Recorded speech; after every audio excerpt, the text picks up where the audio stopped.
আসসালামু আলাইকুম প্রিয় দর্শক, আজ আমরা জানব ইসলামের ইতিহাসের এক উজ্জ্বল অধ্যায়, উমাইয়া খেলাফতের উত্থান।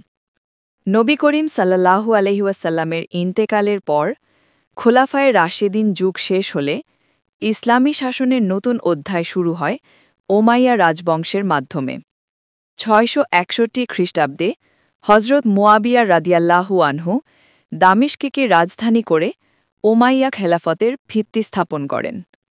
এই সাম্রাজ্য টিকেছিল প্রায় ৯০ বছর, ৭৫০ খ্রিস্টাব্দ পর্যন্ত।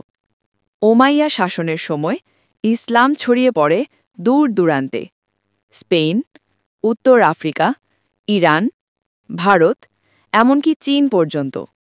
এটাই ছিল ইসলামের প্রথম বৈশ্বিক বিস্তার। দামেস্কে হয়ে উঠেছিল সেই সময়ের রাজনীতি, সংস্কৃতি ও জ্ঞানের কেন্দ্র।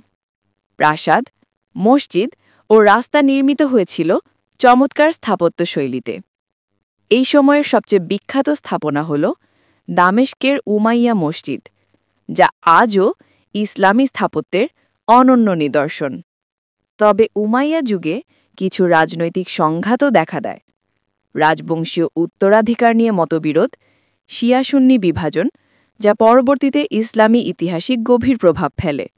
তারপরও এই সময়টাই ছিল ইসলামী সভ্যতার বিস্তারের ভিত্তি। জ্ঞান, প্রশাসন, স্থাপত্য এবং সামরিক কৌশলে উমাইয়া যুগ তৈরি করেছিল ইসলামী ইতিহাসের এক বিশাল অধ্যায়।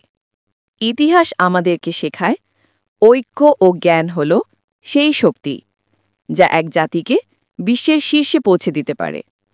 আল্লাহ তাআলা আমাদেরকেও সেই ঐক্য ও জ্ঞানের পথে পরিচালিত করুন। আজকের বিষয় কেমন লাগলো কমেন্টে জানাবেন। সবাই ভালো থাকবেন, সুস্থ থাকবেন এবং জ্ঞান গল্পের সাথেই থাকবেন।